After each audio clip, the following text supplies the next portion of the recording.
reaction. So I'm also reacting to Momo Boyd's American Love Story. And Momo is one of the siblings in Infinity Song.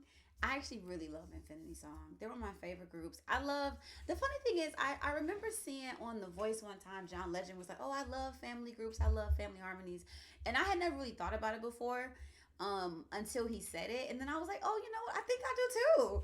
Like some of my favorite groups, some of my favorite music definitely comes from families, and I had never thought about it before, but there is something really special um just about the chemistry I think maybe that they have in the studio or the way that the voices come together.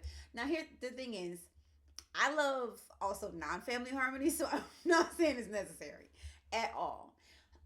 But there is like I guess a certain magic that happens when it's family and siblings and whatnot. So Infinity Song is a group of four siblings. They also have another sister who I think used to be in the group, um, but she signed like when they signed, the four people stayed as one group, and then Joy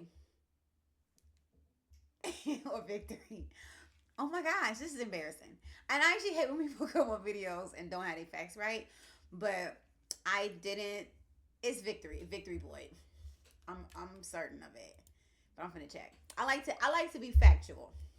So anyway, this is now I'm doing Momo Boyd, who, like I said, is a part of the group. I'm looking it up right now just so I can tell y'all for a fact. I'm pretty sure it's Victory. I don't know where I got Joy from.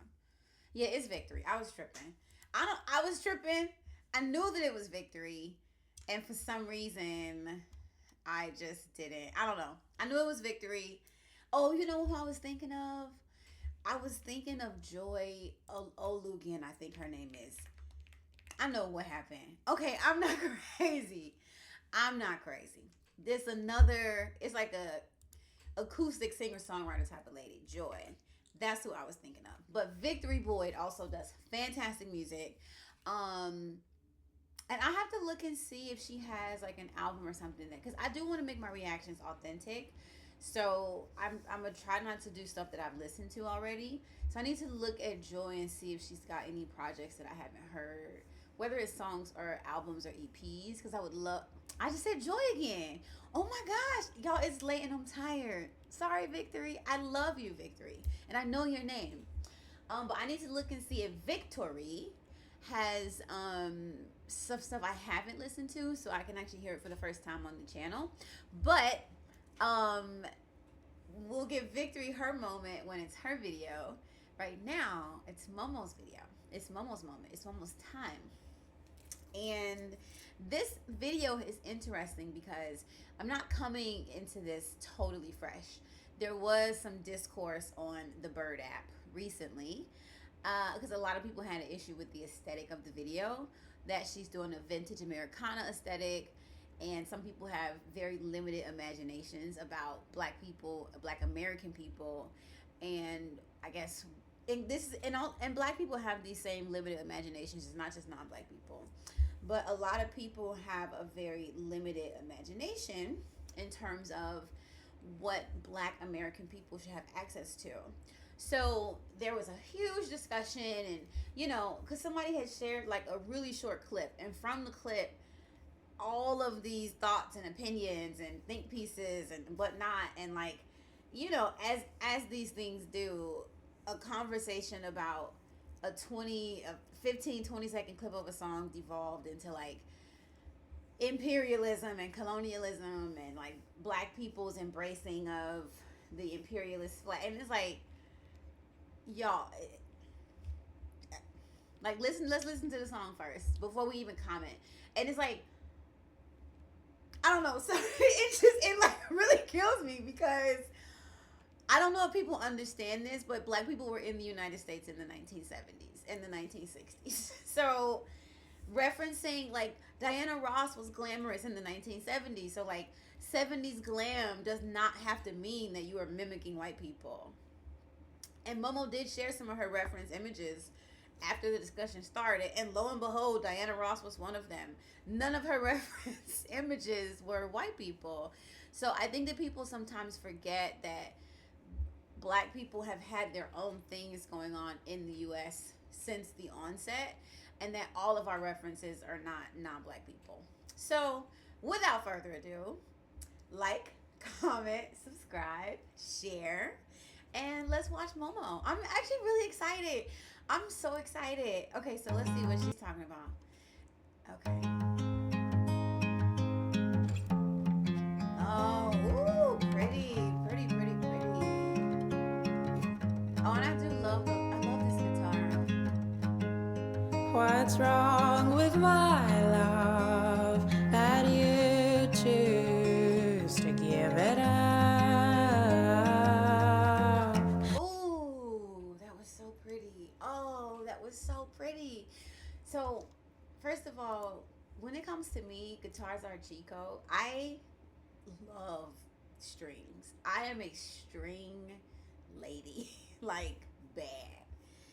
Bad. And I love a mid tempo. That's one of my, like, I love a mid tempo. I love strings. This is so beautiful. I like that space that she gave us in the beginning, and then when she comes in her tone. I'm not a singer, but you know, I enjoy music, so I'm gonna be doing my little like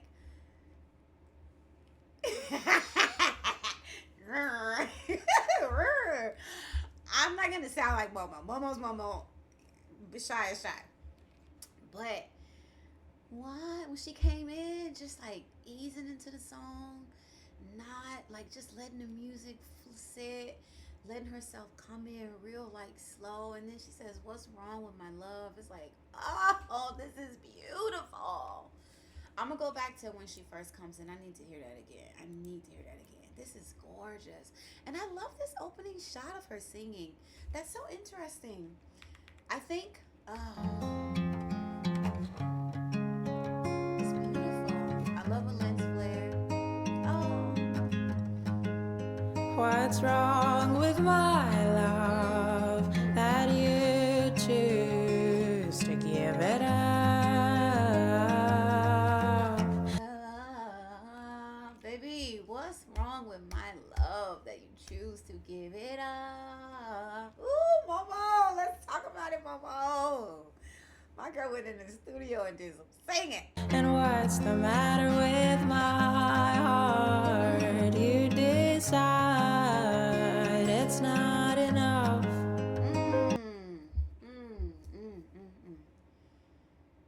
Okay, okay. Listen, she said, settle down. She said, settle down. Let's have a discussion. Okay. And okay, yeah. Once upon a time I was your angel sent down to you from above. Once upon a time you'd catch my eye and flash a smile just because. 'Cause you're the kind of guy who makes your mind up, changes it to 3-4 times. You say it. Now it's interesting too because the way that she's doing the backgrounds and the way that she's layering, it's actually really similar to how Infinity Song layers their music. So, and of course that would influence her. She's a part of that group. And at the same time, I can see why this is her because I don't know that I would hear them doing this song. So this makes sense for a solo venture. Yeah, I don't know that you could put. I don't know that I would hear this on an Infinity Song project. So, and Sonic, like the way that she is performing the song, and the way that the background is coming together is very reminiscent of them. I want to go back. The thing about this one is like it's so calming that it kind of has taken me to a different place. But there's a lyric exchange I want to hear in here because I want to make sure I'm understanding. Once upon a time you'd catch my eye and flash a smile just because. 'Cause you're the kind of guy who makes your mind up, changes it 2-3-4 times. You're the kind of guy who changes your mind two, three, four times. Now that's okay. You know what? You know what? Let me keep listening to it, but I think that we're doing some double messaging here. Because think about it, it's called American Love Song. It's called American Love Song. And so of course that's why, American Love Song, she's got the Stars and Stripes sweater on right now. I don't, and of course, like Cowboys is American culture, so she's obviously referencing some very American iconoclast things. And the song is really about being unappreciated. So there's something interesting going on here. I'm gonna keep listening. I don't wanna assume what the lyrics mean just yet, because I feel like this is the kind of song I have to take it in its totality, not line by line, because it's not gonna be that simple. But I just wanted to like really again, what she's doing in the background is so beautiful, and I want you guys to just pay attention to You that. say, if I wasn't so American, I might love Ooh, you more. But giving up my independence goes against my ooh. core. If I wasn't so American, I might love you more. But giving up my independence goes against my core. Okay, what? That's it. See, that's why I'm glad I let it play. First of all, this mix, what they did, this mix, Momo. But you see, she said, if I wasn't so American, I might love you more. It's about selfishness. It's about selfishness and self centeredness. And honestly, like that American culture, and it's okay. And even this aesthetic, the lone cowboy, the lone ranger, like, yes, she's softening it and she's giving you the romance, but making everything that individualism, that hyper individualism, that is an American ideal. If I wasn't so American, I might love you more. If I wasn't so committed to individualism, I might be able to love you more. Baby. And to say that in this beautiful way, that honestly, if you're not able to set aside what you have been told as an American to value independence, value, and honestly, she's saying the independence, but the aesthetic is giving is that individualism, and like it won't save you. And I have to say this too. I feel like the black community, we have become much more individualistic in recent times, and that we have saved each other by being community based, by being a familial community, a community oriented group of people. We've not saved ourselves by being individualistic. That is not the answer. We are now adopting an American ideal that was never our America.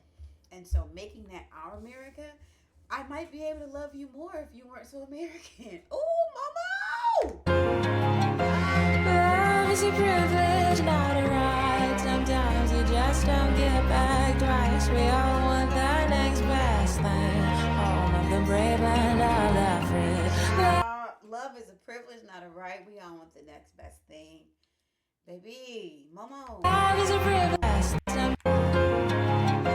Love is a privilege, not a right. Sometimes you just don't get back twice. We all want the next best thing. All of the brave and all the free. Love is a privilege, not a right. Sometimes you just don't get back twice. We all want the next best thing. All of the brave and all the free.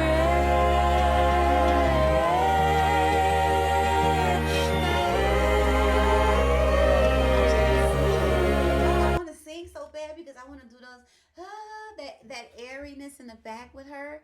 I want to do that with her. When I learn this song, when it comes to this part, you know how sometimes when you be singing to yourself, you switch between the lead vocals in the background and da da da. Like I know for a fact when it comes to this part, when I get to singing this, I'm gonna be switching to the background here because oh, it's so pretty, it's so pretty.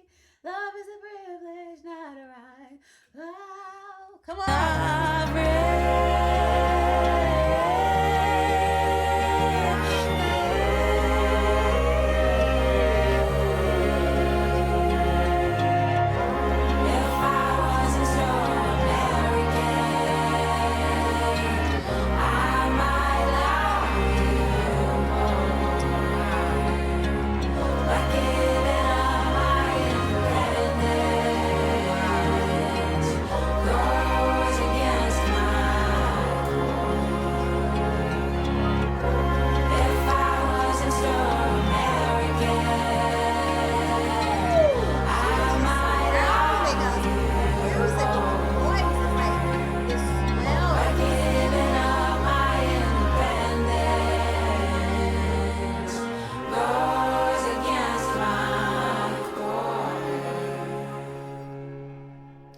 The crazy thing is, I honestly don't know how anybody, but you know what? When people were criticizing, they clearly weren't actually listening to the song. Okay, come on, video director. Period. Oh, see, thank you to John and Liberty, John Valiant.